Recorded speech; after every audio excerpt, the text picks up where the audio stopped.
So thank you, Joanne, and congratulations for being nominated as ESG Leader of the Year in the Business Post. So I'm very lucky to be able to get some time with you today and ask some questions. The work that you and your team are doing, Joanne, covers many different areas. And just in the last 20 days in the month of October, we see 154 changes to existing or newly introduced ESG regulations. So continued growth. So I guess the first question might be worth asking is, how have you seen the ESG regulatory landscape changing, not even during October, but let's say over the last 5 years, and what type of trends have you seen? Yeah, so I think definitely the ESG landscape has changed quite dramatically, really since the Green Deal in 2019. So the first big change has been the increase in number that you mentioned. So there's been about a 125% or so increase in the past number of years, which I suppose has not really been matched by a similar increase in the number of new sustainability professionals joining all of the sustainability teams of our customers. So that's a real challenge for our customer base. And even if you type in, ESG in Google, you get over 1 billion hits for that term. So, it really just indicates the huge number of information that's out there. We all talk about the regulatory avalanche. I think, we've never seen such an increase in regulations as there has been with regards to ESG and sustainability. But there are, I suppose, other trends as well. It's not just the number of regulations that has increased, it's also the nature of those regulations that has changed. So obviously the big change has been the move from voluntary to mandatory. Initially, all of these ESG regulations were largely on a voluntary basis. Only companies were encouraged to disclose their sustainability practices. That all changed really in 2018 with the Non-Financial Reporting Directive. So that was kind of the first big regulation that really placed all of these ESG obligations on a mandatory footing. Another trend that we're seeing as well here on the global regulatory compliance team is there's been a real shift towards disclosure and supply chain due diligence requirements. So you've a lot of regulations, particularly in the EU, the Corporate Sustainability Reporting Directive, the German Supply Chain Due Diligence Act. All of these regulations contain both due diligence requirements and disclosure requirements. And they're really driving the need for companies to have quite robust data mechanisms in place in order to track and demonstrate compliance with those disclosure and due diligence requirements. So that's been a big shift. Another one that we're seeing is extraterritoriality. So a lot of these regulations, particularly in the EU, it's not even necessary that you have a registered place of business or a headquarters in the EU now. You simply have to be selling your products on the EU market in order to be in scope. So, all of the big regulations, the CSRD, the CSDDD, they all apply to non-EU companies as well, which is a big turning point. And linked to that as well is the trickle-down effect. So even if you're not directly in scope of those regulations, you may have a company in your supply chain that is in scope, and they will cascade their obligations down towards you. So that trickle-down effect means that a lot of companies that aren't necessarily directly in scope are nonetheless indirectly impacted by those obligations. Another big trend is punitive penalties. So we're seeing more punitive penalties for violation of these regulations. So the Corporate Sustainability Due Diligence Directive, for instance, that contains provisions whereby if you violate the directive, for the member state implementing that directive, they have to make sure that there is a penalty there for 5% of net worldwide turnover in fines, which is really significant. Similarly, the Environmental Crimes Directive also contains a similar provision for 5% of net worldwide turnover, and even imprisonment of up to 10 years for that directive. And equally, the French implementation of the Corporate Sustainability Reporting Directive also contains provisions whereby directors may be imprisoned for up to 5 years for failing to comply with the auditing provision. So they're really, really stringent stringent measures. And stricter enforcement is another trend that we're seeing as well. Just 2 weeks ago, the EU Commission launched infringement proceedings against 17 member states for not fully transposing the Sustainability Reporting Directive. So that's sending a really strong signal that they are taking these regulations quite seriously and are enforcing these regulations quite seriously.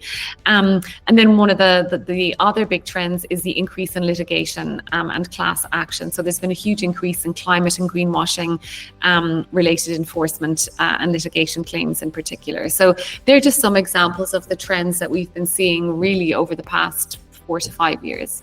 That's incredible. So 1 billion hits, and I recently I've just been visiting some companies, right, and they tell me that the team that are working to try and manage. I didn't expect so many trends in your answer, but the teams that have been asked to manage those trends can be just one person. So that's crazy, right? That there's so much going on and the rate of growth, and also not just the fact that it's this is something that we'd like to be doing. We absolutely have to be doing it as an organization, and you just outlined some of the implications of not doing so. So that's pretty crazy. Yeah.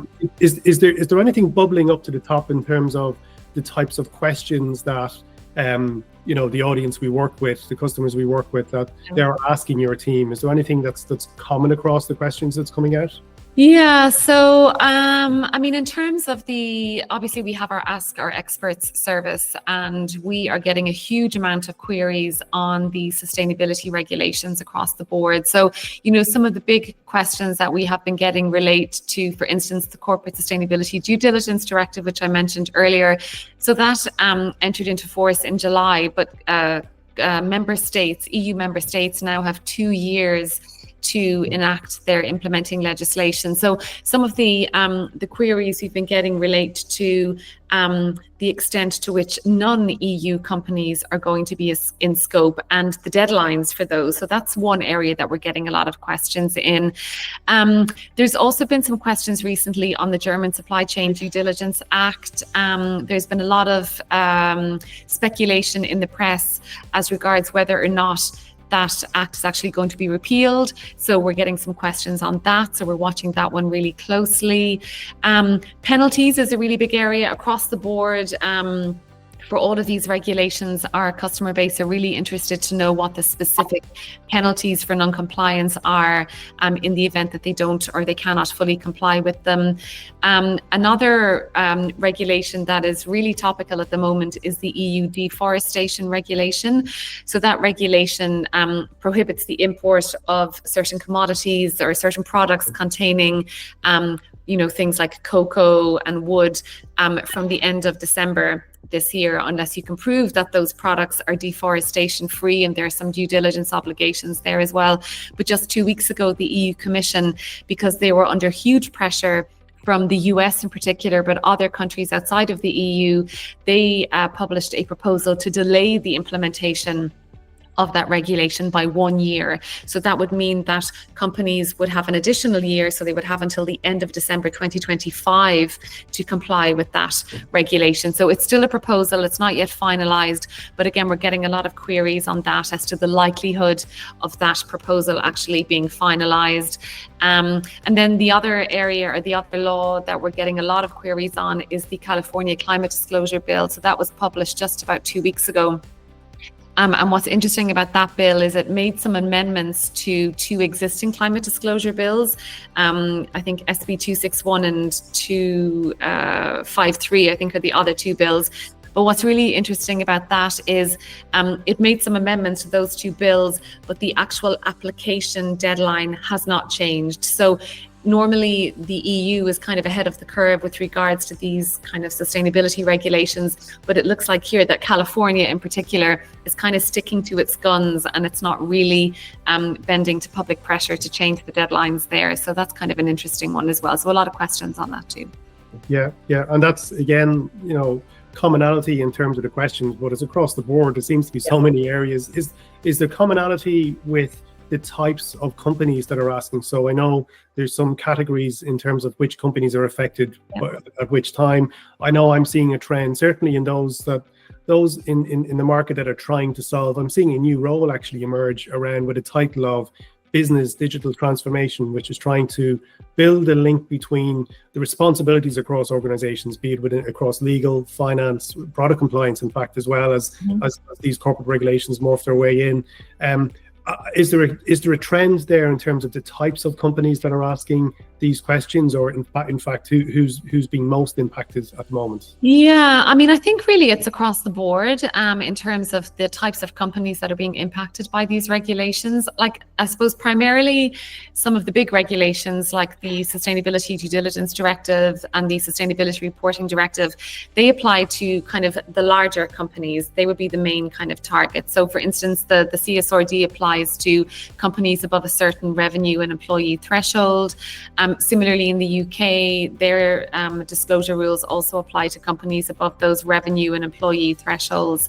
But also listed companies are in scope as well for some of those regulations. So again, the CSRD applies to listed companies too. Financial institutions as well are also being impacted, but also non-EU companies. I mentioned earlier the extraterritorial aspect of a lot of these regulations. So it's not just a condition that you actually have to have your headquarter here in the EU or your place of business. You know, you can be impacted by these regulations by merely selling your products as a non-EU company into the EU. Even if you're just selling them online, you will be impacted. So even non-EU companies are impacted by these regulations, but also just companies generally in the supply chain. That trickle down effect that I mentioned earlier is really quite noticeable, because again, you don't necessarily have to fall within the revenue and employee thresholds to actually be impacted by these regulations. If you're doing business with a company who is in scope, they will cascade their obligations down to you. And so much so that EFRAG, they're the European Financial Reporting Advisory Group. They're the group that are mandated by the Corporate Sustainability Reporting Directive here in the EU to develop the mandatory standards. They're currently working on a voluntary standard for those small and medium type companies that are being asked more and more to comply with these trickle-down obligations, because the smaller companies, even though they're not in scope, they're really being impacted, and they're not really sure how to comply with these obligations that are being contractually imposed on them by their larger suppliers. So that's a really interesting kind of aspect to it as well. And also the sector-specific regulations. So we're seeing a lot of companies in certain high-risk sectors are particularly impacted. So textiles would be one, electronics would be another, the automotive industry as well. A lot of the regulations contain sustainability requirements for specific sectors only. The EU deforestation one is a good example. The batteries regulation is another one. You know, it's not just, manufacturers of batteries as a product, but it's companies that use batteries in a product that are also impacted there as well. And textiles is a huge one. There's a lot of textile-specific sustainability regulations. The California Responsible Textile Recovery Act is a really recent example of one that was published last September. And that contains extended producer responsibility requirements for textile recycling in California. I think it's actually the first such recycling program in the US. So again, they're just examples of sector-specific regulations. And in the EU, there will be sector-specific mandatory sustainability reporting requirements or standards that will be published in, I think, July 2026 as well. So we're kind of keeping a close eye on those. So I suppose just to kind of round it off, really, even though it's a lot of the large listed companies and financial institutions would be the primary focus of most of these regulations, they are having a cascading effect across the board, really. Yeah, okay. I don't know whether you're reading notes there, whether you just remember all of this, but that's so much content, Joanne. That's incredible. Again, just the amount of what's going on. Mm-hmm. I guess, just to conclude, ESG, if ESG is not on people's minds, AI is. Are you seeing AI helping with the monitoring and tracking of these regulations, or what's your view on that? Yeah, I mean, definitely for sure. Obviously, here at on the global regulatory compliance team, we are using AI tools to help us get our information out to our customers faster. And it was interesting. I was at a conference in Brussels last week, the International Consumer Protection Health and Safety Organization, their annual conference, and there was a huge amount of discussion around the use of AI tools in regulatory tracking, specifically with regard to product safety, but also sustainability. And definitely the overall feeling was that best practice really is combining AI tools with subject matter experts like we do here at Compliance and Risk. So as you know, we have over 40 SMEs on the team, and you really need that combination of AI, which can help extrapolate the information quicker and get it out to our customers quicker, but you need, a pair of eyes on all of the information that is generated from AI. So I think both work really, really well together. I think a really exciting area that AI is going to have a really positive impact with regards to regulatory monitoring is the whole area of predictive analytics. So, by analyzing historical data, there are lots of AI tools out there now that can predict future regulatory changes. So obviously we have our C2P approval probability calculator that we've had, that we've been using for our customers for quite some time. But it gives a really added value to what we, provide to our customers, because it means that they don't get drowned in, the hundreds of proposals that never really see the light of day, and they can really focus on those proposed regulations with the highest likelihood of being of entering into force. So I think that's a really exciting area as well. But obviously there are challenges associated with AI, accuracy, the quality of the AI results generated very much depend on the data that's input. So if the data is flawed, the results are going to be flawed too. So it's really, really important that the data is verified. And we've also found that the AI tools that are out there don't always have the ability to interpret the nuances of a regulation, which is why it's really important that you have, your team of subject matter experts who can interpret the regulations. And certain countries, the languages of certain regulations don't necessarily work well with some AI tools as well. And obviously there are security issues also. If you're handling sensitive regulatory data, it's really important that you have the necessary kind of security measures in place, which of course we do. So again, there are definitely challenges, but overall there is some significant positive impacts, I think. Yeah, and I absolutely agree. I think, what I'm seeing in the market as well with the conversations I'm having is that, people are asking, what do I say to the leadership team, to the board, when they're challenging us with, well, why can't we just solve this problem with AI? And you're right? So AI can help, it can bring us so far, but we still need the expertise to validate and to give that context. So, it's one of the most common questions actually I'm coming up against when meeting with customers and prospects is around what are we doing with AI? So it's great to be able to show, just as you've said, the horizon scanning view and the ability to be able to see almost into the future, which is what can catch companies out for sure.